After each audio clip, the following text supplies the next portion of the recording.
Assalamualaikum warahmatullahi wabarakatuh. Senang sekali ketemu Anda lagi di kesempatan video kali ini.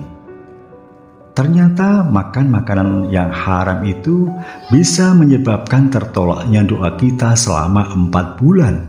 Wow, jangan-jangan doa-doa yang kita panjatkan belum diijabahi karena ada makanan yang haram dalam tubuh kita.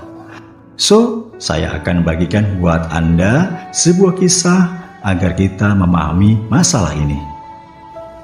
Dikisahkan usai menunaikan ibadah haji, Ibrahim bin Adham berniat ziarah ke Masjid Al-Aqsa.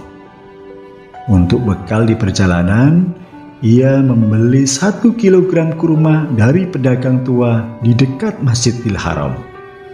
Setelah kurma ditimbang dan dibungkus, Ibrahim melihat sebutir kurma tergeletak di dekat timbangan. Menyangka kurma itu adalah bagian dari yang ia beli, Ibrahim memungut dan memakannya. Setelah itu, ia langsung berangkat menuju Al-Aqsa.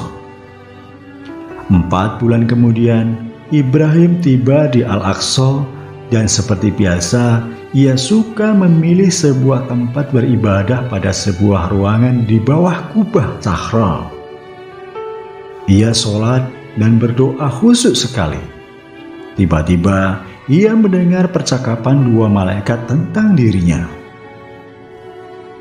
Itu Ibrahim bin Adham, ahli ibadah yang zuhud dan warok, yang doanya selalu dikabulkan Allah, kata malaikat yang satu.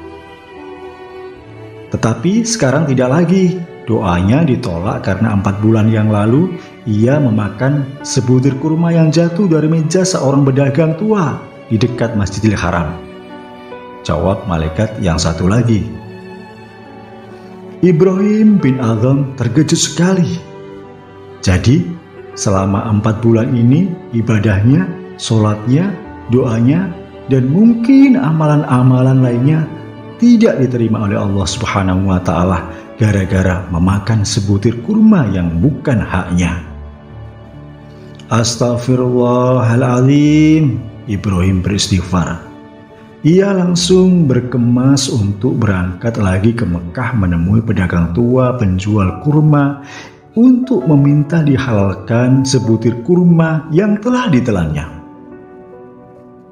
Begitu sampai di Mekah, ia langsung menuju tempat penjual kurma itu. Tetapi ia tidak menemukan pedagang tua itu, melainkan seorang anak muda. 4 bulan yang lalu saya membeli kurma di sini dari seorang pedagang tua. Kemana sekarang? Tanya Ibrahim. Sudah meninggal sebulan yang lalu. Saya sekarang meneruskan pekerjaannya berdagang kurma, jawab anak muda itu. Innalillahi wa inna ilaihi roji'un. Kalau begitu, kepada siapa saya meminta penghalalannya?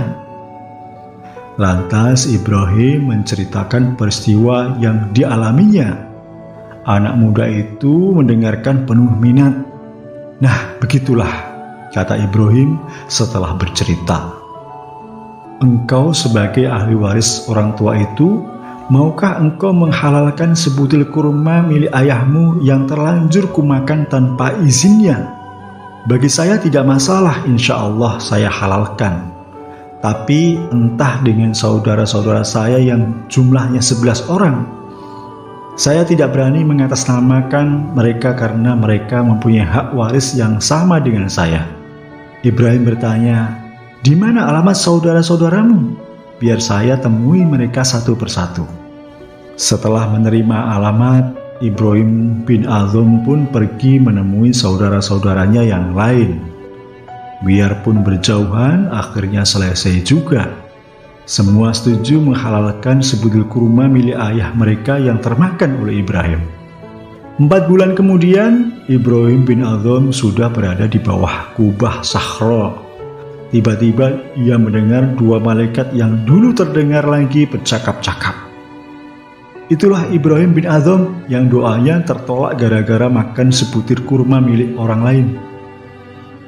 Oh tidak, sekarang doanya sudah makbul lagi. Ia telah mendapat penghalalan dari ahli waris pemilik kurma itu. Diri dan jiwa Ibrahim kini telah bersih kembali dari kotoran sebutir kurma yang haram karena masih milik orang lain. Sekarang ia sudah bebas.